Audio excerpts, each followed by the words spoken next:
presents The Death Becomes You podcast, inspired by the Magnus Archives.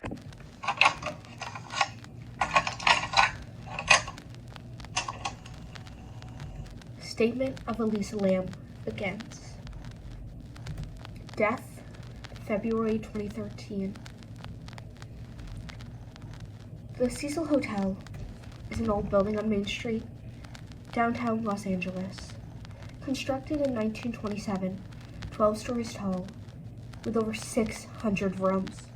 But by the time Elisa Lamb arrived on January 26, 2013, it was no longer a tourist destination.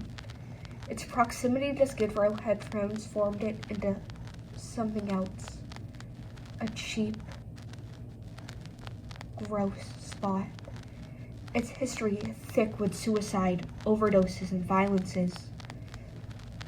Elisa was only 21 years old, a Canadian student from Vancouver. She kept an online journal, a Tumblr mostly. She wrote about her classes, her mental health, her day-to-day thoughts. Diagnosed with bipolar disorder and depression, she managed her condition with 4 separate medications. Her family described her as diligent with her treatment, though records show she occasionally faltered. On February 1st, 2013, the hotel's surveillance system captured her for the last time. The camera was fixed above the doors of an elevator on one of the upper floors. The footage begins with Eliza stepping inside, wearing a red hoodie and shorts. She pressed several buttons. The doors don't close. She moves strangely, hides in the corner, leans forward to peer in the corridor, steps in and out, then gestures with her hands, broad twisting motions, fingers spread as though speaking to somebody or fending something off. There's no one else visible. After 3 minutes, she leaves. The elevator's doors close. The elevator car resumes its movements. But it's empty. That was the last confirmed sighting of Elisa Lamb. Her body was discovered 18 days later, on February 19th. In the intervening weeks, hotel guests complained the water pressure was low. The taps poured out dark liquid. It was bitter to the taste. A maintenance worker was dispatched to check the rooftop supply. 4 cylinder tanks stood there, each around 10 feet tall, only accessible by ladder, secured by a locked door. Inside, beneath a heavy metal hatch, the maintenance worker found her body. Elisa floated on her back in the water, pale and bloated by decomposition. She was naked. Her skirts drifted nearby, the red hoodie, the black shorts, even her undergarments. The autopsy report is clinical. No evidence of physical assault, no signs of sexual trauma, no significant external injuries. Her lungs contained fluid consistent with drowning. Toxology revealed traces of her prescriptions, but not all. 2 were absent. The coroner noticed this. The coroner noted that could have impaired her mental state, potentially causing paranoia, confusion, or hallucinations. Cause of death? Accidental drowning. Manner of death? Accident. Case closed.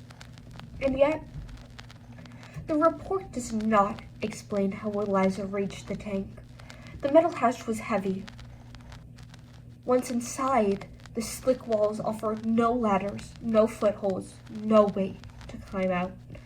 Some accounts claim the hatch was closed when she was discovered, though Others say it was open. Nor does the report explain the elevator's footage. Eliza's sudden gestures, her darting glances, the way through the doors. The doors refused to close until she had gone. To some, those signs are one of a psychotic episode. To others, evidence of her pursuit, that something or someone followed her, unseen by the camera. But the forensics provided no proof of either. Only silence. The Cecil Hotel is not unfamiliar with death. Its history marked by it. Elizabeth Short, later dubbed Black Dahlia, lived within the walls. Richard Ramirez, the so-called Night Stalker, lived there during his murders in the 1980s. Suicides from the building's upper floors are recorded year after year after year. Elisa Lam has simply joined their numbers. Still, her case endures in the public memory, not because of the forensic records, but because of that tape.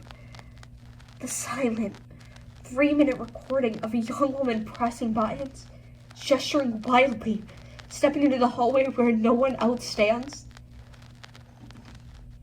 It does not matter that the autopsy report reads accidental drownings. Watch the tape, and you may find the conclusion unsatisfying. I've watched the footage too many times, and no matter how often I tell myself it was illness or panic or coincidence, it always feels as though she was not ever alone. Statement ends.